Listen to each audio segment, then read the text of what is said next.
ಅಧಿಕನಾಗಿರುವಂತ ಸದ್ಗುರುನಾಥನನ್ನ ಅವನ ಚರಿತ್ರೆಯನ್ನ ಶ್ರವಣ ಮಾಡ್ತಾ ಇದ್ದೀರಿ. ಅಜ್ಜನ ಹೆಸರು ಗುರುರಾಜ ಸಿದ್ಧಾರೂಢ ಸಮರ್ಥ. ಗುರುಗಳಿಗೆ ರಾಜನಾಗಿರುವಂತ ಸಿದ್ಧಾರೂಢಪ್ಪ, ಜ್ಞಾನಿಗಳೊಳಗೆ ನಾಯಕನಾಗಿರುವಂಥವನು. ಹೆಂಗೆ ಆಕಾಶದೊಳಗೆ ನಕ್ಷತ್ರಗಳ ನಡುವೆ ಚಂದ್ರ ಪ್ರಕಾಶಮಾನವಾಗಿ ಆಕರ್ಷಿತನಾಗಿ ಎದ್ದು ಕಾಣಿಸ್ತಾನಲ್ಲ, ಹಂಗೆ ಸಂತ ಕಥೆಗಳ ನಡುವೆ ಸದ್ಗುರು ಸಿದ್ಧಾರೂಢ ಚರಿತ್ರೆ ಅಪರೂಪವಾಗಿ ಎಂಥವರನ್ನು ಆಕರ್ಷಣೆ ಮಾಡುವಂತ ಒಂದು ವಿಶೇಷ ಚರಿತ್ರೆ.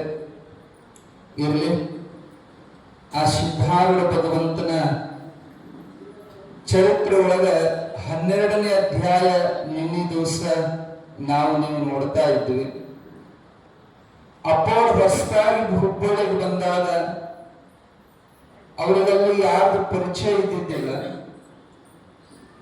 ಅವರು ಕರೆಗೆ ಬಂದಂತ ಬಯಲು ಅತಿಥಿಯಾಗಿದ್ರು. ಅವ್ರಿಗೆ ಇರಾದ ಜಾಗ ಸಹಿತ ಇದ್ದಿದ್ದಿಲ್ಲ. ಆದರೆ ಅವ್ರು ಯಾವ ಸ್ಮಶಾನದಾಗ ಬಂದು ನಿಂತರೋ ಇವತ್ತ ಅದೇ ಸ್ಮಶಾನವೇ ಕೈಲಾಸ, ಭೂ ಕೈಲಾಸದಲ್ಲಿ ಬದಲಾವಣೆ ಆಗಿದೆ. ಯಾವ್ದಾರ ಕಟ್ಟಿರೋ ಪಟ್ಟಕ್ಕೆ ಸ್ವಾಮಿ ಆಗೋದು ಏನ್ ದೊಡ್ಡ ಮಾತಲ್ಲ. ಎಲ್ಲ ತಯಾರಿರ್ತೈತಿ, ನಾವು ಸ್ವಾಮಿಯಾಗಿ ಇಲ್ಲೆಲ್ಲ ನಡೆಸ್ಕೊಂಡು ಮುಂದುವರಿಸ್ಕೊಂಡು ಹೋಗೋದು, ಸುಮ್ ಕಸ ಹೊಡ್ಕೊಂತ ಹೋಗೋದಷ್ಟೆ. ಆದ್ರೆ ಏನೂ ಇಲ್ಲದ ಶೂನ್ಯದಿಂದ ಸಾಮ್ರಾಜ್ಯ ಕಟ್ಟೋದೈತಲ್ಲ, ಅದು ಸಮರ್ಥ ಸದ್ಗುರುಗಳಿಂದ ಸಾಧ್ಯ ಆಗ್ತದೆ. ಘಟದಿಂದ ಮಠ ಆಗಬೇಕು ಹೊರತು ಮಠದಿಂದ ಘಟ ಅಲ್ಲ. ಯಾವುದೋ ಒಂದು ಮಠದ ಪ್ರಸಿದ್ಧ ಹೆಸರಿನ ಹವಾದ ಮ್ಯಾಲ ನಮ್ದು ಹವಾ ನಡೀತೈತೆ ಅಂದ್ರೆ ಅದು ದೊಡ್ಡದಲ್ಲ. ಏನೂ ಇಲ್ಲದ ಸ್ಮಶಾನ ಹೋಗಿ ಇವತ್ತ ಹುಬ್ಬಳ್ಳೆಂಬುದು ಕೈಲಾಸ, ಸಿದ್ಧಾರೂಢ ಪರಮೇಶ. ಇವತ್ತು ಹುಬ್ಬಳ್ಳಿಗೆ ಆ ಕಿಮ್ಮತ್ತು ಬಂದದ್ದು ಸಿದ್ಧಾರೂಢಪ್ಪನಿಂದ. ಮೊದಲು ಸಾದಾ ಒಂದು ಹಳ್ಳಿ ಅದು.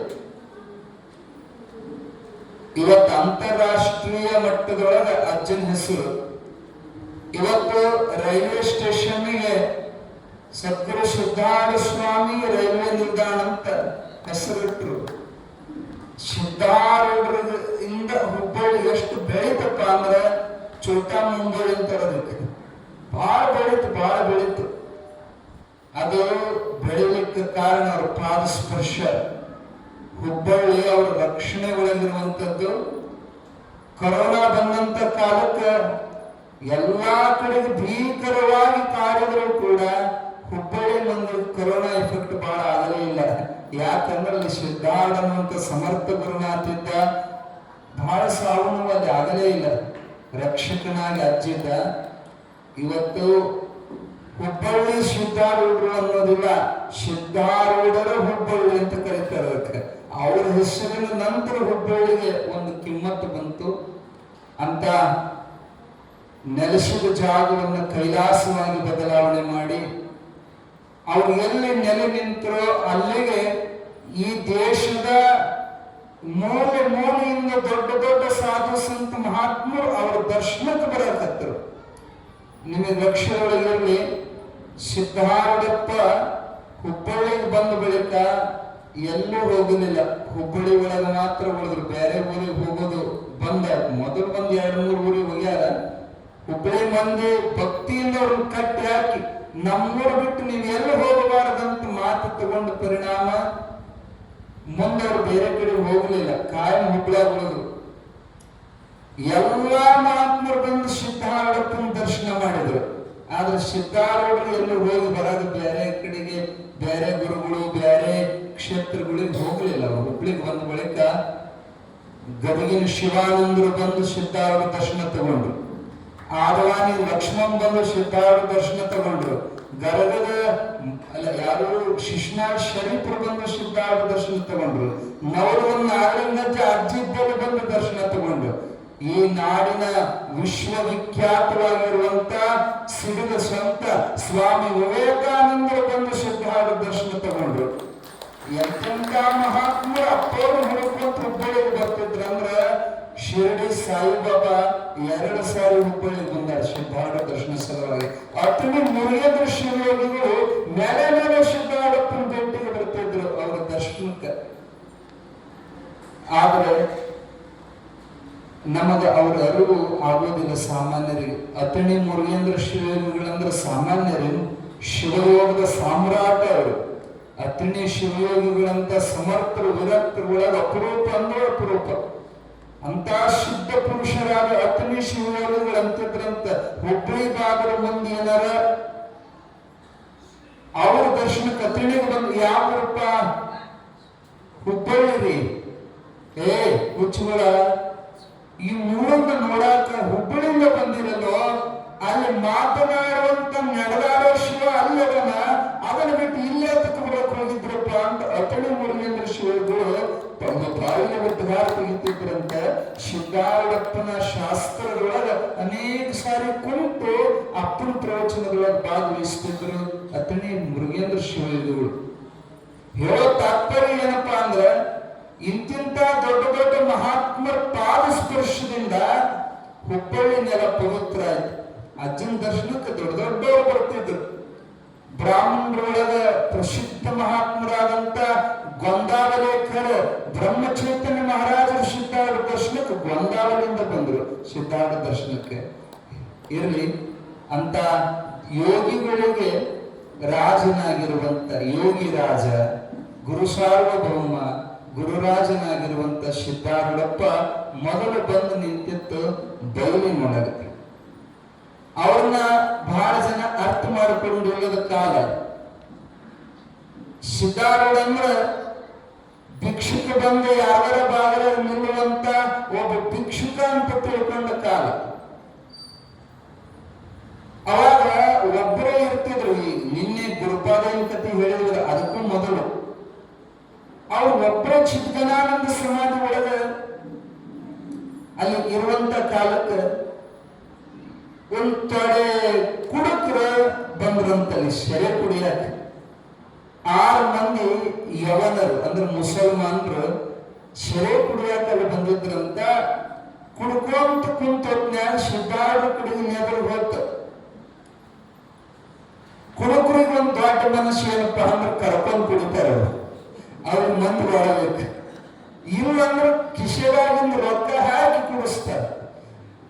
ನೋಡಿದ್ರು ಪಾಪ ಇವ್ ಹುಚ್ಚ, ಇವನಿಗಾರು ಕುಡಿಸ್ಬೇಕು. ಒಬ್ಬ ಕುಂತಾನ, ಅವನು ಒಂದು ಬಾಟ್ಲಿ ಕುಡಿಸೋ ದೊಡ್ಡ ಮನಸ್ಸು ಮಾಡಿ ಸಿದ್ಧಾರೂಢ ಕಡೆಗೆ ಬಂದ್ರಂತ. ಹುಚ್ಚ ಬಾಯಿ ಅಂತ ಕೈ ಹಿಡಿದು ಜಗ್ಗಿ ತಗೊಂಡು ನಡಕ ಕುಂದ್ರ 6 ಮಂದಿ ಸುತ್ತ ಕುಂತು ಬಾಟ್ಲಿ ಬಿಚ್ಚಿದ್ರು. ತಗೋ, ಇವತ್ತು ನಿನಗ ಆನಂದ ಉಂಟು ಮಾಡುತ್ತೇವೆ, ನಿನಗೆ ಸೆರೆ ಕುಡಿಸಿ ಮಜಾ ಕೊಡ್ತೀವಿ, ತಗೋ ಕುಡಿ ಅಂತ ಕುಡಿಯಾಕ ಕೊಟ್ಟಾಗ ಅವನ್ ಅಜ್ಜ ಅಂದ್ರು ಅಲ್ಲ ಒಳ್ಳೆ ಅಂತ ತಲೆ ಹಾಕಿದ್ರು. ಅವ್ರ ಜೀವಮಾನ ಪರ್ಯಂತ ಒಂದು ಅಡಿಕೆ ಹೋಳ ಸಹಿತ ಸಿದ್ಧಾರೂಢಪ್ಪ ಎಂದು ಬಾಯಿ ಹಾಕಲಿಲ್ಲ ಅವರು ನಿಷ್ಠೆಯಿಂದ. ಆದ್ರೆ ಇವತ್ತು ಇತ್ತೀಚೆಗೆ ಅಜ್ಜನ ಹೆಸರಿನ ಮ್ಯಾಲ ಕೆಲವು ಮಠದಾಗ ನಮ್ದು ಆರೂಢ ಮಠ, ನಮ್ದು ಅವಧೂತ ಮಠ ನಡೀತಂತ ಶರಕ್ ತೀರ್ಥ ಅಂತ ಹೆಸರಿಟ್ಟು ಕುಡಿಯುವ ಮಂದಿ ಹೆಚ್ಚಾಗಿತ್ತು. ಆದ್ರೆ ಸಿದ್ಧಾರೂಢಪ್ಪ ಶರೇ ಅಂತಂದ್ರು. ಕುಡಿತಿಲ್ಲೋ ಒತ್ತಾಯ ಮಾಡಕತ್ರು. ಕುಡುಕ್ರಿಗೆ ಒಂದ್ ಚಾಳ ಹೆಂಗಿರ್ತದಪ್ಪ ಅಂದ್ರ ಬ್ಯಾಡ ಅಂದ್ರ ಬೇಕಂದ್ರ ಬ್ಯಾಡ, ಅಡ್ಡ ಹಸ್ತವು. ನೀವು ನೋಡಿರಲಿಲ್ಲ, ಮನೆಯಾಗ ಕುಡಿದು ಬಂದು ಅಂದ್ರ ಇವ್ರ ಕದಾ ತೆಗೆದು ಒಳಗ ಬಂದು ಕೂಡ್ಲೆ ಉಣಬಾ ಅಂತ ಅಂದ ಕೂಡ್ಲೆ ಅವ್ರಂತ ನನಗೆ ಬ್ಯಾಡ. ಇವರು ಉಣ್ಣಬಾ ಅಂದ್ರ ಬ್ಯಾಡ ಅಂತ. ಯಾಕೋ ಬ್ಯಾಡ ಅಂತಂದು ಹೋಗಿ ಮಕ್ಕೊಂಡ್ರು ನಾ ಬ್ಯಾಡ ಅಂದ್ಕೊಂಡು ಬಂದು ಮಕ್ಕಳು ಉಣಕ್ ನೀಡಬ ಬಾಳ ಕಾಡ್ತಾವ. ಹೋದಂದ್ರ ಅಲ್ಲಂತವ, ಅಲ್ಲಂದ್ರ ಹೋದಂತವ. ಯಾಕೆ ಒಳಗ ನಿಷೇಧ ಆಗ ಸಿದ್ಧಾರೂಢ ಅಲ್ಲ ಅಂದ್ಕೊಂಡೆ ಹಠಕ್ಕೆ ಬಿದ್ರು ಅವರು. ಹೆಂಗರ ಮಾಡಿ ಕುಡಿಸಬೇಕಂತೇಳಿ ಸಿದ್ಧಾರೂಢಪ್ಪನ್ನ ನೆಲದ ಮ್ಯಾಲ ಮಲಗಿಸಿ ಕೈ ಕಾಲು ಹಿಡಿದು ಬಲಾತ್ಕಾರದಿಂದ ಬಾಟ್ಲಿ ಬಾಯಾಗಿಡಕ್ ಹೋದ್ರ ಬಾಯಿ ತೆಗಿಬಂದ್ರು ಸಿದ್ಧಾರೂಢಪ್ಪ. ದುಷ್ಟರು ಪಟ ಹೊಡೆಯಾಕತ್ತರವನ್ನ ಎಷ್ಟು ಹೊಡೆದ್ರು ಸಹಿತ ಬಾಯಿ ತೆಗಿಲಿಲ್ಲ. ಒಬ್ಬಂದ್ರ ನಿನ್ನ ಬಾಯಿ ಹೆಂಗ್ ತೆಗಿಸ್ಬೇಕು ಗೊತ್ತೈತಂತ ಹುಡುಕ್ಯಾಡಿ ಒಂದು ಚೂಪಾದಂತ ಕಟ್ಟಿಗೆ ತಗೊಂಡು ಬಂದ ಅದನ್ನ ಹಚ್ಚಿ ಬಾಯಿಗೆ ತಿವಿದು ಬಾಯಿ ತೆಗಿಸಿ ಕುಡಿಸ್ಬೇಕಂತ ಬಾಯಿಗೆ ತಿವಿಯಕತ್ತ ತುಟಿ ಹೊಡೆದ ರಕ್ತ ಬಂದರೂ ಸಹಿತ ಸಿದ್ಧಾರಪ್ಪ ಬಾಯಿ ತೆಗಿಲಿಲ್ಲ. ಆ ವೇಳೆಗೆ ಸ್ವಲ್ಪ ಸ್ವಲ್ಪ ಸಿದ್ಧಾರ ವಿರುದ್ಧ ಅಲ್ಲಿ ಸಣ್ಣತ ಅಲೆ ಪ್ರಚಾರ ಆಗಿತ್ತು. ಅಪ್ಪವ್ರನ್ನ ಹುಡ್ಕೊಂಡು ಭಕ್ತರು ಅವಾಗ ಬರೋ ಪದ್ಧತಿ ಇತ್ತು. ಅವಾಗ ಅಜ್ಜಂತಾನ ಏಪ್ಪ ಬೇಡ ಸಾಕು ನಡ್ರಿ ನೀವು ಹೋಗ್ರಿ, ಈಗ ಇಲ್ಲೇ ಸಮೀಪ ಬಂದು ನಮ್ಮ ಭಕ್ತರು ಬರಾಕತ್ಯಾರ, ನಿಮ್ಮನ್ನ ಹಿಂದೆ ನನಗೆ ಏನಾರು ಮಾಡೋದು ನೋಡಿದ್ರು ಅಂದ್ರೆ ನಿಮ್ಮನ್ನ ಹಾಕಿ ಬಡಿತಾರಪ್ಪ, ನಿಮಗೆ ತ್ರಾಸ ಆಗೋದು ನನ್ನ ಕಣ್ಣಲ್ಲಿ ನೋಡೋದಾಗೋದಿಲ್ಲ, ನಿಮಗೆ ಏನಾರ ಆಶೆ ನನಗೆ ಹೊಡೆಯೋದು ಎದ್ರೆ ನಾಳೆ ಮತ್ತೆ ಬರುವಂತ್ರು, ಇರೋ ಟೈಮಕ್ಕೆ ನಾಳೆ ಮಾಡುವಂತ್ರು, ಈಗ ಹೋದ್ರೆ ಅವ್ರ ಕೈ ಸಿಗಬೇಡ್ರಿ ಅಂತ ಅಜ್ಜ ದಬ್ಬ ಕತ್ತಿದ ಕೂಡಲೇ ಅವ್ರು ಸಿಟ್ಟುವಂತ ಏನಂತೀಯೋ ಹುಚ್ಚ, ಇವತ್ತು ನೀನು ಕೊಂದೆ ಹೋಗ್ಬೇಕಂತ ನಿಷೇಧ ಒಂದು ದೊಡ್ಡ ಕಲ್ಲು ಹೊತ್ಕೊಂಡ್ ಬಂದ್ರು ತಲೆ ಮೇಲೆ ಹೋಗ್ಯಾಕ.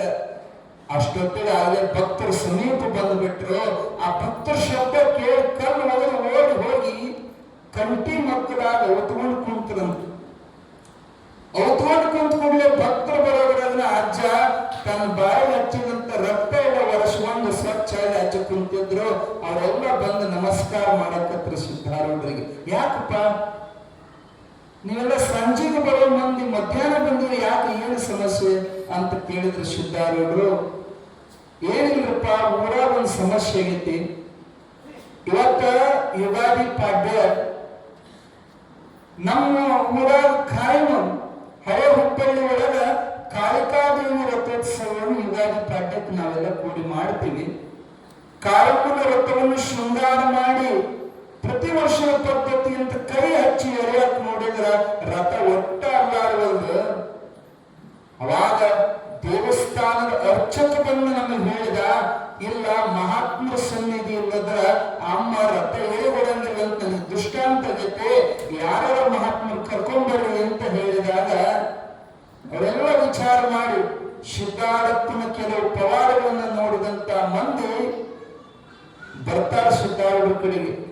ಅಪ್ಪ, ನೀವು ಸಮರ್ಥ ಗುರುಗಳಿದ್ದೀರಿ, ನಿಮ್ಮ ಸಾನ್ನಿಧ್ಯದಿಂದ ರಥ ನಡೀತೈತಿ, ದಯವಿಟ್ಟು ಬರ್ರಿ, ಎಲ್ಲ ಮಂದಿ ಗೊಂದಾಗೈತಿ ಅಂತ ಹಳೆ ಹುಬ್ಬಳ್ಳಿಯ ಕಾಳಿಕಾದೇವಿ ರಥಕ್ಕ ಕರ್ಕೊಂಡು ಬಂದ್ರು. ಮಹಾತ್ಮರ ಸಾನ್ನಿಧ್ಯದೊಳಗೆ ನಡೀತೈತಿ ಅಂತ ಹೇಳಿದ ಶಬ್ದ ತಪ್ಪು ತಿಳ್ಕೊಂಡು ಅವ್ರು ಏನ್ ಮಾಡಿದ್ರು ಅಂದ್ರ ಅಲ್ಲೇ ಗುಡಿ ಮಕ್ಕಳಾಗ ಒಂದು ಮನೆ ಜಗಲಿ ಕಟ್ಟಿ ಮ್ಯಾಲ ಕುರ್ಚಿ ಹಾಕಿ ಸಿದ್ಧಾರ್ಥ ಕುಂದ್ರಿಸಿ ಅಪ್ಪವ್ರ ಸಾನ್ನಿಧ್ಯದೊಳಗೆ ಮತ್ತೆ ರಥ ಜಗತ್ ಚಲೋ ಮಾಡಿದ್ರು. ಅವ್ರೇನು ಒಂದು 6 ಮಂದಿ ಹೆಣ್ಣು ಹುಡುಕರ ಸಿದ್ಧಾರ್ಥ ಕಾಡಿದ್ರಲ್ಲ, ಅವ್ರು ನೆಲ ಕತ್ತಿದ್ರಂತ. ಏನು ಹುಚ್ಚದ ಮಹಾತ್ಮ ಅಂತೇಳಿ ಇವ್ರು ತೇರಿ ಕರ್ಕೊಂಡು ಹೊಂಟಾರ. ನೋಡೇ ಬಿಡ, ನಾವು ಮಜಾ ನೋಡಕ್ಕೆ ಬಂದಿದ್ರು ಅವರು. ಅಲ್ಲಿ ನೋಡಿದ್ರೆ ಏನಾಗ್ತಪ್ಪ ಅಂದ್ರೆ ಸಿದ್ಧಾರ್ಥನಲ್ಲಿ ಮಕ್ಕಳ ಮನೆಯಾಗ ಜಗಲಿ ಮ್ಯಾಗ ಕುಂದ್ರಿಸಿ ತೇರು ಎಳೆಯಾಕ ನೋಡ್ರಿ, ಮತ್ತು ತೇರು ಅಲ್ಲಾಡೋದು. ಅವಾಗ ಜನ ಎಲ್ಲ ಗುಜು ಮಾತಾಡಕ್ ಚಲೋ ಮಾಡಿದ್ರು. ಇದು ಏನು ಸುಳ್ಳ, ಇದನ್ನೇನು ಗದ್ಲ ಎಬ್ಸಿದ್ರು, ಅವನೇನು ಖರೆ ಮಹಾತ್ಮಲ್ಲ, ಅವ ನಮ್ಮ ಬಾಗಿಲಿಗೆ ರೊಟ್ಟಿ ಬೇಡ್ಕೊಳಕ್ ಬರ್ತಾನಂತ ಕೆಲವ್ರಂದ್ರು. ಹಂಗನ್ಬೇಡ್ರಿ, ಅವರು ಮುಟ್ಟಿಯವ್ರು ಅನೇಕರು ಹೋಗ್ತಾವ, ಅವ್ರು ದೊಡ್ಡ ಮಹಾತ್ಮ ಅಂತ ಕೆಲವರು. ಹಂಗಾಗಿ ಮಹಾತ್ಮರ ಮುಂದೆ ಯಾಕೆ ತೇರು ಎಳೆಯೋದು? ಸ್ತಂಭನ ಮಾಡಿದ್ಲು ದೇವಿ, ಆ ರಥವನ್ನು ಮುಂದಕ್ಕೆ ಹೋಗದಂಗ ಅದನ್ನ ಸ್ತಂಭನ ಮಾಡಿದ್ಲು ಯಾವ ಕಾಳಿಕಾಂಬೆ. ಅವಾಗ ಆ ಏನ್ ಕಾಡಿದ್ರಲ್ಲ ಸಿದ್ಧಾರೂಢಪ್ಪಗ, ಆ ಮುಸಲ್ಮಾನರು ನಗ್ತಾರ, ಏನು ಹುಚ್ಚಲ್ಬೇಕಿ ಮಂದಿಗೆ, ಹುಚ್ಚು ಮಹಾತ್ಮ ಅಂತ ಕರ್ಕೊಂಡ್ ಬಂದಾರ. ಅವನು ಕರೆ ಬಲಿಷ್ಠವಾದ ಮಹಾತ್ಮ ಆಗಿತ್ತಂದ್ರ ನಾವಷ್ಟು ಬಡಿತಿದ್ರು ಸುಮ್ಮನೆ ನೋಡ್ತಿದ್ನಲ್ಲ, ಕರೆ ಮಹಾತ್ಮ ಆಗಿದ್ರೆ ನಮ್ಗೆ ಶಾಪ್ ಕೊಟ್ಟು ಸುಟ್ಟು ಬಿಡ್ತಿದ್ದವ. ಅವನ್ ಮಹಾತ್ಮ ಅಂತ ಅವ್ರ 6 ಮಂದಿ ಮಾತಾಡುವಾಗ ಕೆಲವರಂತಾರೆ, ಇಲ್ಲ ಯಾವ ಹುತ್ತದಲ್ಲಿ ಯಾವ ಹಾಳು ಇರ್ತದೆ ಹೇಳಕ್ ಬರಂಗಿಲ್ಲ, ಮಹಾತ್ಮರ ಬಗ್ಗೆ ಬಾಯಿ ಬಂದಂಗೆ ಮಾತಾಡಬಾರ್ದು. ಸಿದ್ಧಾರೂಢರಿಗೇನು ಅಸಾಧ್ಯತೆಯನ್ನು ಅವ್ರನ್ನ ಸುಟ್ಟು ಬೂದಿ ಮಾಡೋದು. ಆದ್ರೆ ಅವರ ಆಯುಷ್ಯ ಪರ್ಯಂತ ಯಾರ್ಯಾರಿಗೂ ಸಿದ್ಧಾರೂಢಪ್ಪ ಶಾಪ ಕೊಡಲಿಲ್ಲ, ಯಾರಿಗೂ ಸಿಟ್ಟಿನಿಂದ ಒಂದು ಕೆಟ್ಟ ಶಬ್ದ ಮಾತಾಡ್ಲಿಲ್ಲ ಸಿದ್ಧಾರೂಢರು. ಇಲ್ಲೇ ಪ್ರಸಂಗ ಬಂದತ್ತಂತ ನಿಮಗೆ ಹೇಳ್ತೀವಿ. ನಿಮ್ಮ ಸಮೀಪದ ಐರಣಿ ಒಳಗ ಮುಪ್ಪಿನಾರ ಪರಮಹಂಸರು ಸಿದ್ಧಾರೂಢಪ್ಪನ ಸೇವೆಯನ್ನ 12 ವರ್ಷ ಮಾಡ್ಯಾರ. ಹುಬ್ಬಳ್ಳಿ ಒಳಗ ಸಿದ್ಧಾರೂಢ ಸೇವೆ 12 ವರ್ಷ ಅವ್ರು ಮಚ್ಚಿ ಒರೆಸುವಂತ ಕಾಯಕ ಮಾಡ್ತಿದ್ರಂತ. ಆ ಸೇವಾ ಮಾಡೋ ವೇಳಕ್ಕ ಶಿವರಾತ್ರಿ ಜಾತ್ರೆ ಸಮೀಪ ಬಂದಿತ್ತಂತ. ಅದ ಪದ್ಧತಿ ಇತ್ತು. ವರ್ಷ ಒಂದೊಂದು ಓಣಿ ಒಬ್ಬೊಬ್ಬ ಸಾಧುಗಳು ಭಿಕ್ಷುಕ್ ಹೋಗೋದು ಪದ್ಧತಿ ಇತ್ತು ಜಾತ್ರೆ ಸಲುವಾಗಿ. ಹಿಂಗ ಆ ಓಣಿಯ ಭಿಕ್ಷಾ ಮುಪ್ಪಿನಾರಿಯರು ಮಾಡುವಾಗ ಆ ಓಣ್ಯಾಗ ಒಂದು ಕಟ್ಟಿಗೆ ಸಾಮಾನ್ಯ ಇತ್ತಂತ.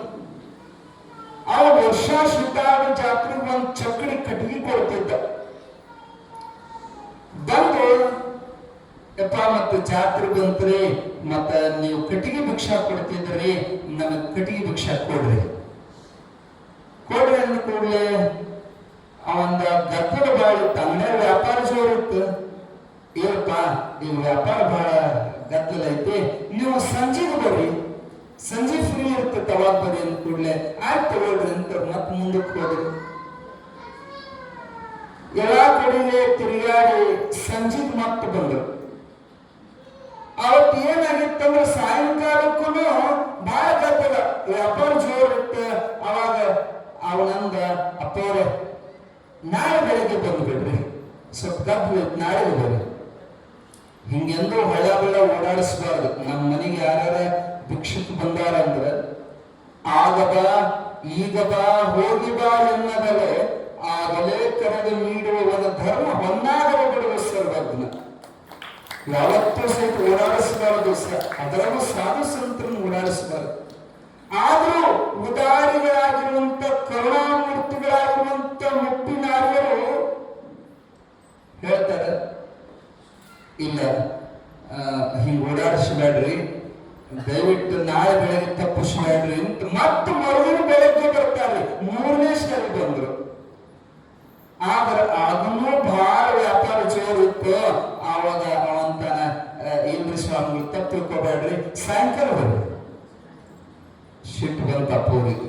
3 ಸರಿ ಬಂದಾರ. ನೋಡಪ್ಪ ನಿಂದು ಒಂದ ಅಲ್ಲ ನಮ್ಮ ಅಂಗಡಿ, ನಾನು ಊರೆಲ್ಲ ಭಿಕ್ಷೆ ಮಾಡ್ಬೇಕು, ನಾವು ದಯವಿಟ್ಟು ಹಿಂಗ ಮಾಡಬೇಡ್ರಿ. ನೋಡ್ರಿ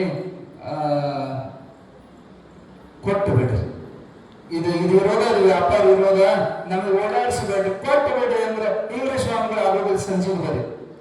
ಹಂಗ ಮಾಡಬೇಡಪ್ಪ, ಕೊಟ್ಟು ಬಿಡ ಅಂತ ಮತ್ತೆ ಒತ್ತಾಯ ಮಾಡಿದ ಕೂಡಲೇ ಸಿಟ್ಟು ಬಂತು ಅವನಿಗೆ. ಏನಪ್ಪಾ ನಮಗೆ ಸಾಲ ಕೊಟ್ಟು ಹಿಂಗಟ್ಟು ಜೋರು ಮಾಡ್ತೀರ, ನೀವು ಬಂದದ್ದು ಭಿಕ್ಷಕ್ಕ ಬೇಡ್ಕೋಬೇಕು, ನೀವು ನನಗೆ ಜೋರು ಮಾಡ್ತೀಯಲ್ಲ, ಏನ್ ಕೊಟ್ಟು ಬಿಟ್ಟಿಯಲ್ಲ. ದುಡಿಯೋರಲ್ಲ, ದುಃಖ ಪಡೋರಲ್ಲ, ಕಷ್ಟ ಪಡೋರಲ್ಲ, ಯಾರೋ ದುಡಿದ ಗಂಟೆ ಬಂದು ಭಿಕ್ಷೆ ಬೇಡ ಎಷ್ಟು ಸೊಕ್ಕಿನ ಮಾಡ್ತೀಯಲ್ಲ, ಆದ್ರೆ ನೀವು ಕೊಡಕ್ಕಾಗೋದಿಲ್ಲ. ಕೆಲಸದಿಂದ ಬಂದು ಬಿಡ್ತಾರ, ಅವ ಕಳಿಸಿದ್ರೆ ನಾವು ಬಂದ ಏನಂದವ, ಯಾರಿಗಂದ ಸಿದ್ಧಾರೂಢಪ್ಪನ ಹಿಡ್ಕೊಂಡು ಅಂದ್ಬಿಟ್ಟವ. ಅವ ಕಳಿಸಿದ್ರೆ ಬಂದ, ನಾವೇನು ಇವ್ರು ಕೊಡ್ಕೊಂಡು ಕುಂದ್ರಲ್ಲ ಹಿಂಗ್ ಸೊಕ್ಕಿನ ಮಾತಾಡಿದಾಗ ತನಗೆ ಏನಂದ್ರೂ ಸಿಟ್ಟಿಗೆ ಎದ್ದಿದ್ದಿಲ್ಲ. ಯಾವಾಗ ಸಿದ್ಧಾರೂಢರ ಬಗ್ಗೆ ಒಂದು ಶಬ್ದ ಬಂತ, ಮುಪ್ಪಿನಪ್ಪು ಸಿಟ್ಟು ನೆತ್ತಿಗೆ ಇರ್ತಂತ. ಬಾಯಿ ಮುಚ್ಚ ಮಗನ, ಯಾರಿಗಿಲ್ಲದ ನಾಲಿಗಂತ ಹಂಗ ಬಾಯಿ ಬಂದಂಗ ಮಾತಾಡ್ತಿ. ಏನ್ ನಿನ್ ಒಂದ್ ಚಕಡಿನೇ ನಮ್ ಜಾತ್ರೆ ನಡೆಯೋದೈತಿ. ಬಾಯಿ ಬಿಗಿ ಹಿಡಿದು ಮಾತಾಡು. ಅವ ಕಳಿಸಿದೆ ಬಂದ ಅಂದ್ರೆ ಸಿದ್ಧಾರೂಢ ಏನಂತ ತಿಳ್ಕೊಂಡಿಯೋ, ಕೈ ಮಾಡಿರೋ ಕೈಲಾಸ ಅವನ ಸಲುವಾಗಿ ಕಟ್ಟಿಗೆಲ್ಲೋ ನಿನ್ನ ಕರ್ಮ ಸುಳ್ಳಿ ಅಂತ ಭಿಕ್ಷಾ ಬೇಡಾಕ ಬಂದ್ರ ನೀನು ಹಿಂಗ ಸೊಕ್ಕು ಮಾತಾಡ್ತೀಯ.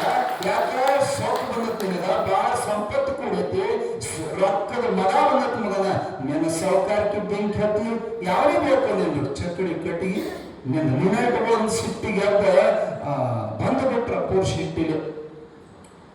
ಏನಂದಿದ್ರು ಬಾಯಿ, ನಿನ್ನ ಸೌಕಾರಕ್ಕೆ ಬೆಂಕಿ ಹತ್ತಿ ಅಂತ ಏನ್ ಬಂದ್ರಲ್ಲ, ಇನ್ನೂ ಬಂದು ಮಠ ಸಹಿತ ಮುಟ್ಟಿಲ್ರಿ, ಬೆಂಕಿ ಹತ್ತಿ ಸುಟ್ಟ ಹೋಯ್ತು, ಕಟ್ಟಿಗೆ ಅಡ್ಡನೆ ಸುಡುತ್ತೆ.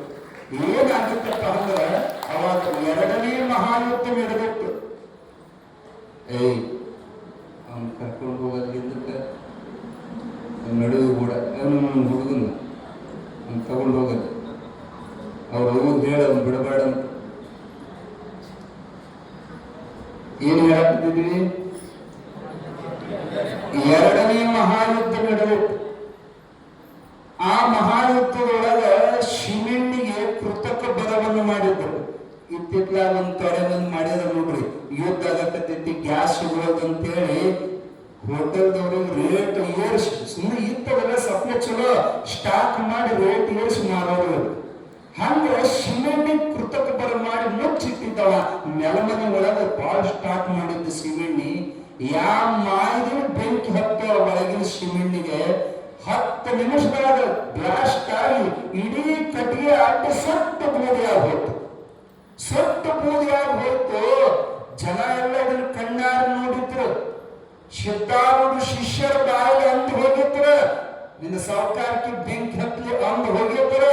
ಎಲ್ಲ ಸುಟ್ಟೆ ಹೋತಂತ ಇಡೀ ಹುಬ್ಬಳ್ಳಿ ತುಂಬ ಸುಟ್ಟಿ ಆಯ್ತು.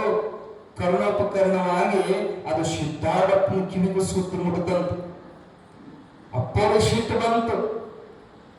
ಅಪ್ಪರು ಯಾವ ಮುಪ್ಪಿನಾರ್ಯರು ಮಲಗುತ್ತಿದ್ದಂತ ಕೋಳಿಗೆ ಬಂದ್ರು. ಯಾವಾಗಲೂ ಅವರನ್ನು ಪ್ರೀತಿಯಿಂದ ಸ್ವಾಮೀಜಿ ಅಂತ ಕರಿತಿದ್ರು ಸಿದ್ಧಾರೂಢರು ಮುಪ್ಪಿನಾರ್ಯರಿಗೆ. ಆದ್ರೆ ಅವತ್ತು ಶಬ್ದ ಬೆರೆಸಿ ಬಂತು, ಏ ಸ್ವಾಮಿ ಅಂತ ಒದರಿದ್ರು. ಏ ಸ್ವಾಮಿ ಅಂತ ಕೂಗಿದ ಅವರು ಹೆದರಿ ಓಡಿ ಬಂದು ನಮಸ್ಕಾರ ಮಾಡಿದ್ರು. ಏನು ಮೂರ್ಖತನ ಮಾಡಿದ್ದ ನೀನು? ಅಲ್ಲೋ ಗುಬ್ಬಿ ಮ್ಯಾಲ ಬ್ರಹ್ಮಾಸ್ತ್ರ ಪ್ರಯೋಗ ಮಾಡ್ತಾರಂತ. ಅವ್ರ ಅಜ್ಞಾನಿಗಳು ಅವ್ರಿಗೆ ತಿಳಿಯೋದಿಲ್ಲ, ಅವ್ರಿಗೆ ತಿಳಿಯೋದಿಲ್ಲ, ನಿಮಗೂ ತಿಳಿಯೋದಿಲ್ಲ ಅಂತ ಬಯಕತ್ತರು. ಇವ್ರಿಗೆ ಏನು ಗೊತ್ತಾಗಲ್ಲ ಪಾಪ. ಯಾಕಪ್ಪ ನಾ ಏನ್ ತಪ್ಪು ಮಾಡೀನಿ? ನಾ ಏನ್ ಮಾಡೀನಿ? ಮಾಡೋದೆಲ್ಲ ಮಾಡಿ ಏನು ಗೊತ್ತಿಲ್ಲ ಅವನು ಬಂದು ಕುಂತಿಯಲ್ಲೋ. ಈಗ ಊರು ತುಂಬ ಕೆಟ್ಟ ಹೆಸರು ಬಂತು ನಮಗ. ಸಿದ್ಧಾರೂಢ ಶಿಷ್ಯರಂತ ಅವನ ಸಂಪತ್ ಸುಳ್ಳು ಅಂದ್ರಂತ, ಎಲ್ಲ ಸುಟ್ಟು ಹೋತಂತ ಅಂತ ನಮ್ಮ ಹೆಸರಿಗೆ ಕಳಂಕ ತಂದಿರಪ್ಪ ನೀನು.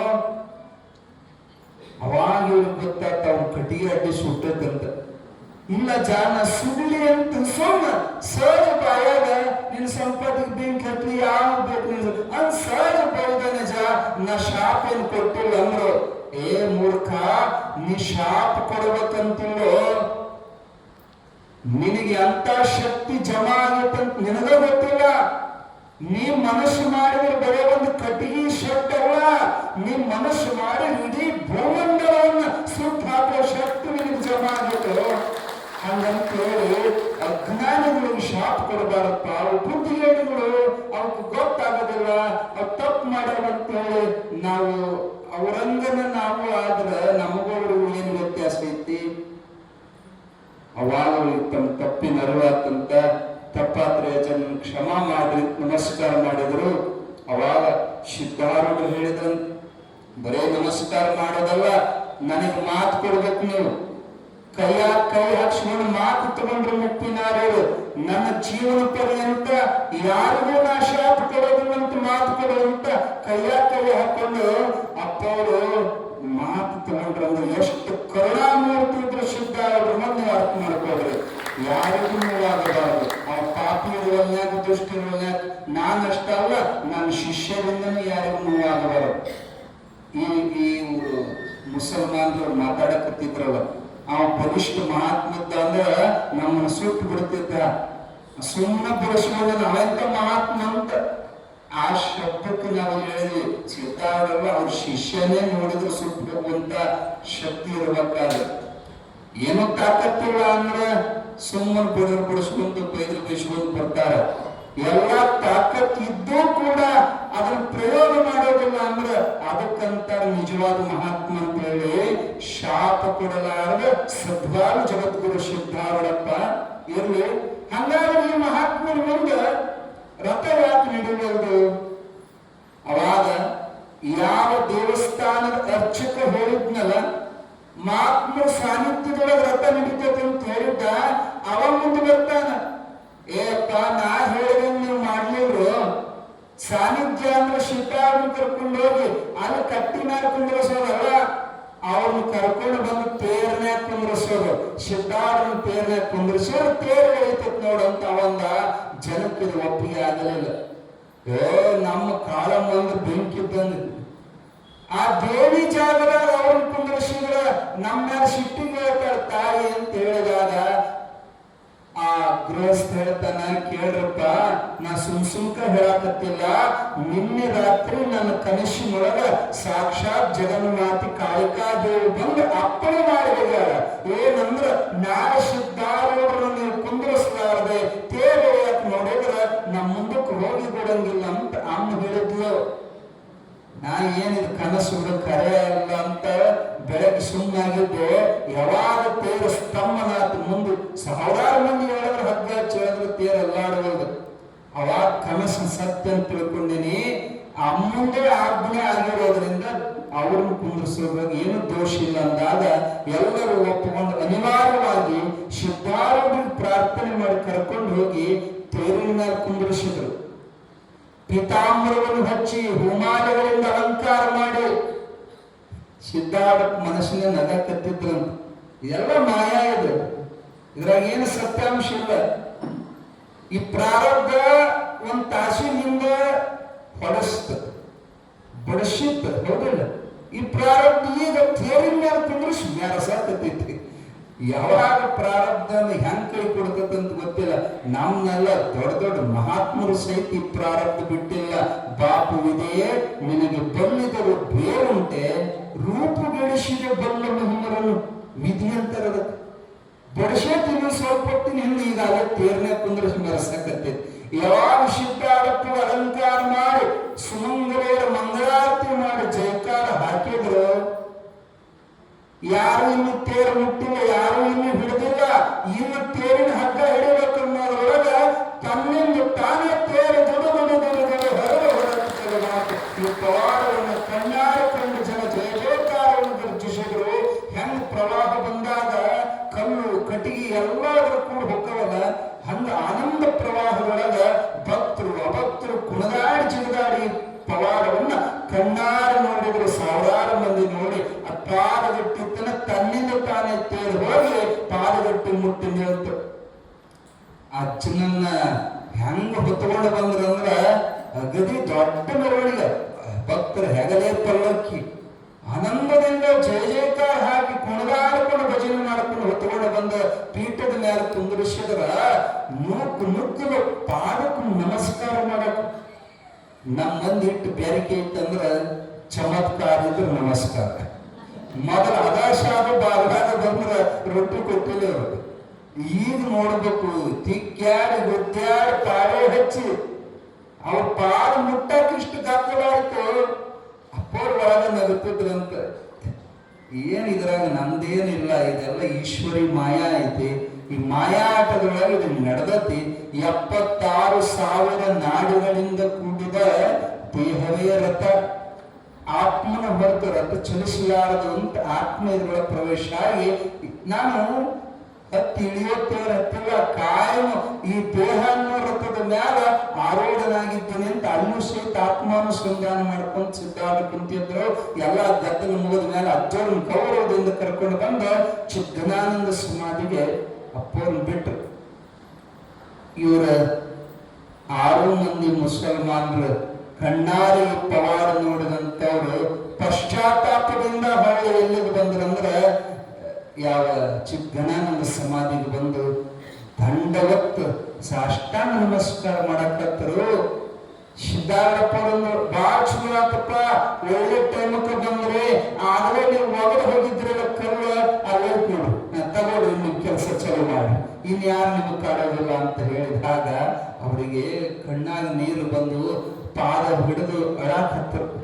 ಕ್ಷಮ ಮಾಡ್ರಿ ಸ್ವಾಮಿಗಳೇ, ನಮಗ್ ನೀವು ನೋಡಕ್ ಹುಚ್ಚರಿಗತ್ತೆ ಕಂಡ್ರಿ, ನಿಮ್ಮ ಪವಾಡ ಕಣ್ಣಾರೆ ನಾವು ನೋಡಿದ್ವಿ, ದಯವಿಟ್ಟು ನಮ್ಮನ್ನ ಕ್ಷಮ ಮಾಡ್ರಿ, ನಮ್ಮ ತಪ್ಪಿಗೆ ಪ್ರಾಯಶ್ಚಿತ್ತ ಮಾಡ್ರಿ, ಏನಾದ್ರೂ ನಮಗ್ ಶಿಕ್ಷೆ ಕೊಡೋತನ ನಿಮ್ ಪಾದ ಬಿಡೋದಿಲ್ಲ, ಏನಾದ್ರೂ ನಮಗ್ ಶಿಕ್ಷೆ ಕೊಡ್ರಿ ಅಂತ ಬೇಡ್ಕೊಳಕತ್ತಿದಾಗ ಸಿದ್ಧಾರೂಢ ಅಜ್ಜ ಅಂತಾರೆ, ಹಂಗಾದ್ರೆ ನಾನು ಒಂದು ಶಿಕ್ಷೆ ಕೊಡ್ತೀನಿ ನಿಮಗೆ, ಅದನ್ನ ನೀವು ಅವಶ್ಯ ಪಾಲಿಸಬೇಕು. ಅವ್ರು ಎಷ್ಟು ಬದಲಾಗಿದ್ರು ಅಂದ್ರೆ, ಅಜ್ಜ ನೀವೀಗ ಹೋಗಿ ಬಾವಿ ಹಾಡನ್ನು ಬಾವಿ ಹಾಡ್ತೇವೆ, ನಿಮ್ಮ ಮಾತು ನಮಗೆ ವೇದವಾಕ್ಯ ಅಂತಂದಾಗ ಸಿದ್ಧಾರೂಢಂತಾರ ಏನಿಲ್ಲಪ್ಪ, ನಿಮಗೆ ನಾ ಕೊಡೋ ಶಿಕ್ಷೆ ಏನಂದ್ರ ಇವತ್ತಿನಿಂದ ಸಾವತನ ನಿಮ್ ಬಾಯಾಗ ಶೆರೆ ಹಾಕೋಬಾರದು, ಇದೇ ನಾ ನಿಮಗೆ ಕೊಡೋ ಶಿಕ್ಷೆ. ಬಿಟ್ಟು ಬಿಡ್ರಿ ಚಟ, ಕುಡಿಯೋ ಚಟ ಬಿಟ್ಟು ಬಿಡ್ರಿ ಅಂತ ಹೇಳಿದಾಗ ನಡುವೆ ಬರಬಾರದು. ಅವರು ಪಶ್ಚಾತ್ತಾಪ ಆಯಿತು. ಅವತ್ತಿನಿಂದ ಅವ್ರ ಜೀವಮಾನದೊಳಗೆ ಸಾಯೋತನ ಅವ್ರ ಶರೀರ ಕುಡಿಯಲ್ಲ. ಸಿದ್ಧಾರೂಢರ ನಿಕಟ ಭಕ್ತರಾಗಿ ಅವರು ಸೇವಾ ಮಾಡುವಂತವ್ರಾದ್ರು. ಎಷ್ಟು ದಯ ನೋಡ್ರಿ ಅವ್ರದ್ದು. ತಮ್ಮನ್ನ ಹೊಡೆದ ಬಡದಂತ ಪಾಪಿಗಳಿಗೆ ಸಹಿತ ಶಿಕ್ಷೆ ಅಂದ್ರೆ ಅವ್ರ ಕಲ್ಯಾಣ ಆಗೋ ಶಿಕ್ಷೆ ಕೊಟ್ಟರು ನೋಡ್ರಿ. ಹಿಂಗೆ ಪ್ರಪ್ರಥಮದೊಳಗೆ ಯಾವಾಗ ಕಾಳಿಕಾ ದೇವಿ ಅವ್ರನ್ನ ಪ್ರಚಾರ ಮಾಡೋದಕ್ಕೆ ಮೊದಲು ಕಾಳಿಕಾ ದೇವಿ, ರಥ ಬಿಗಿ ಬಿಡೋದಕ್ಕಿನೂ ಆಕಿನೇ, ಆಮ್ಯಾಲ ಸಿದ್ಧಾರೂಢ ಕರೆಸಿದಕ್ಕಿನೂ ಆಕಿನೇ, ಅಪ್ಪನ ಮಹಿಮೆಯನ್ನ ಲಕ್ಷಾಂತರ ಮಂದಿಗೆ ಪ್ರಚಾರ ಮಾಡಿ ಮೊಟ್ಟ ಮೊದಲಿಗೆ ಕಾಳಿಕಾ ದೇವಿ ಹಳೆ ಹುಬ್ಬಳ್ಳ ಇವತ್ತಿಗೂ ತಮ್ಮನ ಗುಡಿ, ಇವತ್ತಿಗೂ ಆಚೆ ಕುಂತ ತೇರು ನೋಡಕ್ ಸಿಗ್ತತೆ ಅಂತ ಕಾಳಮ್ಮ. ದೇವಿ ಪುರಾಣ ಓದೋರಿಗೆ ಒಂದು ಶಬ್ದ ನೆನಪು ಮಾಡ್ತೀವಿ, ಅದ್ರಾಗ ಹೇಳ್ತಾರೆ ಜಗನ್ಮಾತೆ ದೇವಿ. ದೇವಿ ಬಗ್ಗೆ ಶಿವ ಹೇಳ್ತಾನ, ಎನ್ನ ಬಲ್ಲವರಾರು ಋಷಭನೇ ಎನ್ನ ಮುಂದಕ್ಕೆ ತಂದು ಲೋಕಕ್ಕೆ ಎನ್ನ ದೈವವ ಮಾಡಿದರೆ ನಾನಾಗ ಪರದೈವ. ಇನ್ನು ವಿಷ ಕುಡಿದುಳಿದೇನೆ ನಾನು, ಇನ್ನು ಪಾರ್ವತಿ ತಾಳಿ ಮೆದರು, ಇನ್ನು ಉಳಿದೆ ನಾನು ಉಳಿಯಲುಂಟೆ ಎಲ ಋಷಭ ಎಂದ. ಅಮ್ಮ ಹೇಳ, ಶಿವ ಹೇಳ್ತಾನ, ಎನ್ನ ಬಲ್ಲವರಾರು ಋಷಭನೇ, ನಾನು ಮೊದಲ ನಿರ್ಗುಣ ನಿರಾಕಾರ ನಿರಂಜನ ಇದ್ದೆ, ಯಾರಿಗೂ ಗೊತ್ತಿಲ್ಲದಂತ ನಿರವಯವ, ನನಗೆ ಅವಯವ ಇದ್ದಿಲ್ಲ, ಆಕಾರ ಇದ್ದಿದ್ದಿಲ್ಲ. ಸರ್ವಂಗೆ ಸರ್ವೇಶ ಸರ್ವಜ್ಞ ಸರ್ವನಿಯಾಮಕತ್ವ ಅಹುದು ಆರಬಲ್ಲದು ಆ ಸರ್ವಮಂಗಳೆ. ಆಕೆ ಅದಾಳಂತೇಳಿ ಶಿವ, ಆಕಿಲ್ಲ ಅಂದ್ರೆ ಅವನಿಗೆ ಆಕಾರನೇ ಇಲ್ಲ. ಅವನಿಗೆ ರೂಪ ಕೊಟ್ಟಕ್ಕೆ ಅವನಿಗೆ ಸರ್ವಜ್ಞತ್ವ, ಸರ್ವೇಶತ್ವ, ಸರ್ವ ನಿಯಾಮಕತ್ವವನ್ನು ಅನುಗ್ರಹ ಮಾಡಲಿಕ್ಕೆ ಅಮ್ಮ ಗೌರಿ ಅದಾಳಂತೇಳಿ ಶಿವ, ಅಂಬ ಅದಾಳಂತೇಳಿ ಸಾಂಬ. ಅಂಬ ಇಲ್ಲ ಅಂದ್ರೆ ಸಾಂಬನೇ ಇಲ್ಲ, ಅವನಿಗೆ ಆಕಾರನೇ ಇಲ್ಲ. ಬಾಳ ಮಂದಿ ತಪ್ಪು ತಿಳ್ಕೊಂಡಾರ. ಅರ್ಧನಾರೀಶ್ವರ ಶಿವ ತನ್ನ ಅರ್ಧ ದೇಹವನ್ನು ದೇವಿ ಕೊಟ್ಟ ಅಂತ. ದೇವಿಯಿಂದನೇ ಅವನಿಗೆ ಶರೀರ ಸಿಕ್ಕಿತ್ತು. ಇರಲಿ, ಹೆಂಗ ಶಿವನ ಪ್ರಕಟ ಮಾಡೋದಕ್ಕೆ ಜಗನ್ಮಾತೆ ಆದಿಶಕ್ತಿನೋ ಅದರಂತೆ ಹುಬ್ಬಳ್ಳಿ ನಡೆದಾರೋ ಶಿವ ಬಂದಿದ್ದ. ಅವನ ಗುರುತು ಯಾರಿಗೂ ಇದ್ದಿದ್ದಿಲ್ಲ. ಅವನನ್ನ ಹುಬ್ಬಳ್ಳಿ ನಾಡಿಗೆ ಪ್ರಚಾರ ಮಾಡಿದ ಜಗನ್ಮಾತೆ ಯಾವ ಹಳೆ ಹುಬ್ಬಳ್ಳಿಯ ಕಾಳಿಕಾ ದೇವಿ. ಇರಲಿ, ಅಲ್ಲಿಂದ ಬಹಳ ಮಂದಿ ಭಕ್ತರು ಬರಕತ್ತು. ಅವೇ ಹೇಳಿಗಳು ಚಮತ್ಕಾರ ಇದ್ರೆ ನಮಸ್ಕಾರ. ನಮ್ಮ ಮುಂದಿಗೆ ಏನಾದ್ರು ಪವಾಡ ಆತಂದ್ರ ಒಟ್ಟ ಜಾತ್ರೆ ಚಲನ ಅಲ್ಲಿ ಗದ್ದು ಏನೇನೋ ನಿಮಗಂತ ಒಂದು ಚಿದ್ಗನಾನಂದ ಸಮಾಧಿ ಭಕ್ತರ ಸಂಖ್ಯೆ ಹೆಚ್ಚಾಯ್ತು. ಬಹಳ ಮಂದಿ ಪೂಜಾ ಮಾಡ್ತಿದ್ರು, ಪ್ರಸಾದ ತರ್ತಿದ್ರು, ಉಳಿದಿದ್ದು ಅಜ್ಜು ಉಳಿಸಿ ಉಳಿದದ್ದ ಮತ್ತು ಬಂದವರೆಲ್ಲ ಹಂಚ್ಕೊಂಡು ತಿಂತಿದ್ರು. ಆ ಉಣ್ಣೋ ಹತ್ತಿಗೆ ಕುಡಿಯಾಕ ನೀರು ಇದ್ದಿದ್ದಿಲ್ಲ, ಅಲ್ಲಿ ಹೆಗ್ಗಿನ ದೂರಿತ್ತು. ಅದಕ್ಕೆ ಒಬ್ಬ ಶಿರಗುಪ್ಪಿ ಹೊಂಬಣ್ಣ ಅನ್ನುವಂತ ಒಬ್ಬ ಸಾಹುಕಾರ ತನ್ನ ಸ್ವಂತ ಖರ್ಚಿನಿಂದ ಸಿದ್ಧಾರೂಢ ಮಠದೊಳಗ ದೊಡ್ಡ ಬಾವಿ ಮೊಟ್ಟ ಮೊದಲು ದೊಡ್ಡ ಸೇವಾ ಮಾಡಿದಾಗ ಶಿರಗುಪ್ಪಿ ಹೊಮ್ಮಣ್ಣ ದೊಡ್ಡ ಬಾವಿ ತೆಗೆಸಿದ. ಯಾಕ ಪ್ರಸಾದ ಮಾಡ್ತಾರೆ ಭಕ್ತರಿಗೆ, ನೀರು ಅನುಕೂಲ ಆಗಿ ಬಹಳ ಚಂದ ನೀರು ಬಿತ್ತು. ಮೊದಲಿಗೆ ಅದು ಅಜ್ಜಿದ್ದದ್ದು ಬರೇ 13/13. ಜನಸಂಖ್ಯೆ ಹೆಚ್ಚಾಯ್ತು, ಬಿಸಿಲಾದ ಕುಂತು ಉಣ್ಣ ಪಾಯ ಬಂತ. ಅದಕ್ಕ ಉಣ್ಣೋ ಸಲುವಾಗಿ ಒಂದು ಅನ್ನ ಛತ್ರ ಮಾಡಬೇಕಂತ ಕಾರಡಿಗೆ ಮಲ್ಲಪ್ಪ ಅನ್ನುವಂತ ಒಬ್ಬ ಸಬ್ಬತ್ತ ತನ್ನ ಸ್ವಂತ ಖರ್ಚಿನಿಂದ, ಇವತ್ತೇನು ದೊಡ್ಡ ಅಡಿಗೆ ಮನೆ ಸಣ್ಣದಲ್ರಿ, ಆಗಿನ ಕಾಲಕ್ಕೆ ಎಷ್ಟು ಮುಂದಾಲೋಚನೆಯಿಂದ ಅಡಿಗೆ ಮನೆ ಕಟ್ಟಿರಬೇಕು. ಪ್ರತಿದಿನ 10,000ಗಿಂತ ಹೆಚ್ಚು ಮಂದಿಯಲ್ಲಿ ಪ್ರಸಾದ ಮಾಡ್ತಾರ. ಆದರೂ ಆ ಜಾಗ ಏನು ಕಂಡುಕೊಳ್ಳೋದಿಲ್ಲ. ಅಷ್ಟು ದೊಡ್ಡ ಪ್ರಮಾಣ ಅಡಿಗೆ ಮನೆ ಕಟ್ಟಿಸಿದವ ಕಾರಡಿಗೆ ಮಲ್ಲಪ್ಪ. ಬಹಳ ಚಂದ ಸಣ್ಣಕ ಮಠದ ರೂಪುರೇಷೆ ಚಲೋ ಆಯ್ತು. ಅದು ಸ್ಮಶಾನ ಜಾಗನೇ ಮಠ ಆಗಿ ಬದಲಾವಣೆ ಆಗ ಚಲೋ ಆಯ್ತು. ಹಂಗ ಒಂದಕ್ಕೊಂದು ಕಟ್ಟುವಂತ ಸುಂದರವಾದ ಸಿದ್ಧಾಶ್ರಮ, ಭಕ್ತ ಸಾಗರ ಬಂದವರಿಗೆಲ್ಲ ಒಂದು ಅನುಭವ, ಬಂದವ್ರ ಜೀವನದ ಪವಾಡ, ಬಂದವ್ರ ಜೀವನದೊಳಗೆ ಬದಲಾವಣೆ. ಯಾವ್ಯಾವ ದವಾಖಾನೆಗೆ ಆರಾಮಾಗಲಾರ್ದು ರೋಗ ಶಿಟ್ಟಾಡಕ್ ಮುಟ್ಟುದಂದ್ರೆ ಆರಾಮ ಹಾಕಿದ್ರು. ಭಕ್ತರ ಬಳಗ ಬಹಳ ಕೂಡಕತ್ತು. ಯೋಗ ವಾಸಿಷ್ಠವನ್ನ ಸಿದ್ಧಾರು ಕ್ಷೀರಸಾಗರ ಬಸವಣ್ಣಪ್ಪನ ಮನೆಯ ಪ್ರವಚನ ಮಾಡಿದ್ರೆ ಹುಬ್ಬಳ್ಳಿ ಕೂಡ್ತಿತ್ತಂತ ಪ್ರವಚನಕ್ಕ. ಎಂತ ಮಹಾತ್ಮ, ಎಂತ ಜ್ಞಾನ. ಒಂದಿಷ್ಟು ಮಂದಿ ಜ್ಞಾನಕ್ಕೆ ಮಳ್ಳಾಗ ಬಂದ್ರು, ಒಂದಿಷ್ಟು ಮಂದಿ ಸಿದ್ಧಿಗೆ ಮಳ್ಳಾಗ ಬಂದ್ರು, ಒಂದಿಷ್ಟು ಮಂದಿ ಅರ್ಥಾರ್ಥಿ, ಜಿಜ್ಞಾಸು, ಜ್ಞಾನಿ ಅಂತ 4 ನಮೂನಿ ಭಕ್ತರು ಇರ್ತಾರೆ. ಒಂದನೇದವ್ರು ತಿರುಕಿ ಭಕ್ತರು. ತಿರುಕಿ ಭಕ್ತರನ್ನು ತಿಳ್ಕೊಲ್ಲ, ತಿಳ್ಕೊಳೋ ಸಲ ಬೇಡ್ಕೊಳೋ ಸಲ ಹೋಗಿರ್ತಾರೆ. ನಾವೆಲ್ಲ ಸಣ್ಣಕ್ಕಿದ್ದಾಗಿಂದ ನಮ್ಮ ಹುಡುಗರಿಗೆ ಸಹಿತ ಅದನ್ನ ಕಲಿಸ್ತೀವಿ. ಬೇಡ್ಕೋ, ಅಜ್ಜನ ಹತ್ರ ಬೇಡ್ಕೋ, ಸಿದ್ಧಾರವ್ರ ಕಡೆ ಬೇಡ್ಕೋ, ದೊಡ್ಡವ್ ಮಾಡಂತ ಬೇಡ್ಕೋ. ಆ ಸಣ್ಣವಿದ್ದಾಗ ಅವಾಗನ ಕಲಿಸಿದ್ವಿ ನಾವು. ತಿರುಕಿ ಭಕ್ತರು ಬಂದ್ರ ಅವ್ರಿಗೆ ಏನ್ ಬೇಡ್ಕೊಂತಾರೆ ಅದು ಇಷ್ಟಾರ್ಥ ಈಡೇರ್ತಿತ್ತು. ಅಪ್ಪವರ ಸಂಘದಿಂದ ಅನೇಕ ಮಂದಿ ರೋಗ ನಿವೃತ್ತ ಆದರು, ಸಂತಾನ ಪ್ರಾಪ್ತಿ ಆದರು, ಮೋಕ್ಷಗಳಿಗೆ ಆತ್ಮಜ್ಞಾನ ಉಪದೇಶ ಚಲೋ ಆತು. ಆ ಭಕ್ತರ ಸಂಖ್ಯೆ ಹೆಚ್ಚಾದಂಗ ಈಗ ನೋಡ್ರಿ, ಒಂದು ಅಂಗಡಿ ನಡೀತಿತ್ತು, ಬಹಳ ಚಂದ ನಡೀತಿತ್ತು. ಆ ಅಂಗಡಿ ಮುಂದೆ ಇನ್ನೊಬ್ಬ ಅಂಗಡಿ ಹಾಕಿರುತ್ತೆ. ಎಲ್ಲ ಗಿರಾಕಿ ಆ ಕಡೆ ಹೊಂಟು ಅಂದ್ರ ಈ ಅಂಗಡಿ ಅವ್ರಿಗೆ ಸಂತ ಆಗಕ್ಕಿಲ್ಲ, ಆಕತಿಲ್ಲ. ಹಂಗಾಗತ್ತಲ್ಲಿ ಕೆಲವು ಅಂಗಡಿ ಬಂದಾಡುತ್ತ ಯಾಕ ಆ ಮಾಲ ಅವ್ರಿಗೆ ಸಿಗ ಬಂದಾಗ ಎಲ್ಲಿ ಸಿಗತ್ತ ಅಲ್ಲಿ ಮುಂದೆ ಹೊಂಟ್ರು. ಯಾವಾಗ ಇವ್ರ ಅಂಗಡಿ ಚಲೋ ನಡೆಯತ್ತ ಆ ಅಂಗಡಿ ಸಂತಕ್ಕೆ ಏನ್ ಮಾಡ್ತಾನ, ಅವ್ ಬರೋದಕ್ಕಿಂತ ಮೊದಲ ನಿಂಬೆಹಣ್ಣು ಮಾಡಿಸ್ಕೊಂಡು ಇರ್ತಾನ. ಬಾಗ ಮಾಡಿಸೋದಿಲ್ಲ ಸಂತ ಹೊಟ್ಟೆ ಕಿಚ್ಚು. ಹಿಂಗೆಲ್ಲ ಚಲೋ ಆದ ಮಠದಾಗ ಕೆಲವು ಜಾತಿಯ ಮಠಗಳು ಇದ್ದವಲ್ಲ, ಅವರವೆಲ್ಲ ಗಿರಾಕಿ ಈ ಕಡೆ ಬಂತು. ಸಿದ್ಧಾರೂಢ ಹವಾ ಜೋರಾದ ಕೂಡಲೇ, ಸಿದ್ಧಾರಪ್ಪನ ಮಹಿಮಾ ಪ್ರಚಾರ ಆದ ಕೂಡಲೇ ಕೆಲವು ಧರ್ಮದ, ಕೆಲವು ಜಾತಿ ಅಭಿಮಾನಿಗಳ ಮಠಗಳು ಚಾಲೆ ಹಾಕೋ ಪಾಳೆ ಬಂತ. ಅವರು ಯಕ್ಷಿಗಳು ಸಂತ ಅಂತಾರೆ, ಇದಕ್ಕೆ ಮತ್ಸರ ಅಂತಾರೆ. ಇದಕ್ಕೆ ಆ ಮತ್ಸರ ಬುದ್ಧಿಯಿಂದ ಇನ್ನು ಈಗ ಚಿಗುರ ಕಟ್ಟುತ್ತಿ, ಈಗ ಇದನ್ನು ಮುರಿದು ಬಿಡಬೇಕು. ಇದು ಬಲಿಷ್ಠ ಅಂತಂದ್ರೆ ನಮ್ಮದು ಮುಳುಗಾಲಿಲ್ಲ ಅಂತೇಳಿ ಕುತಂತ್ರದಿಂದ, ದುರಾಲೋಚನೆಯಿಂದ ಕೆಲವು ಮಠಾಧೀಶರು, ಪ್ರೇರಕರು, ಅವ್ರ ಹೆಸರಲ್ಲಿ ಹೇಳೋದಿಲ್ಲ, ಅವು ಸುಮ್ಮನೆ ಗದ್ಲಕ್ಕ ಕಾರಣಕ್ಕವ. ಕೆಲವು ಗುಪ್ತವಾಗಿ ಕುತಂತ್ರದಿಂದ ಕೆಲವು ದುಷ್ಟರನ್ನ ಕೂಡಿಕೊಂಡು, ಕುತಂತ್ರಗಳೆಲ್ಲ ಕೂಡಿ ಇವನ್ ಕಳ್ಳಾಗಲಿಂಗಿಲ್ಲ, ಇವನ ನಮ್ಮ ಮಂದಿನೆಲ್ಲ ಹರಿಗಡಿಸ್ತಾನ, ತನ್ನ ಕಡೆಗೆ ಇದನ್ನು ಮಾಡಿಕೊಂಡು ನಮ್ಮ ಜಾತಿ ಕೆಡಿಸ್ತಾನಂತ ದುರಾಲೋಚನೆಯನ್ನು ಮಾಡಿ ಈಗನೇ ಇವನು ಮುಗಿಸಿಬಿಡ್ಬೇಕು, ಬೆಳೆಗೊಳ್ಳಬಾರದಂತ ಒಬ್ಬ ಕೊಲೆಗಡಕನ್ನು ನೇಮಕ ಮಾಡ್ತಾರ.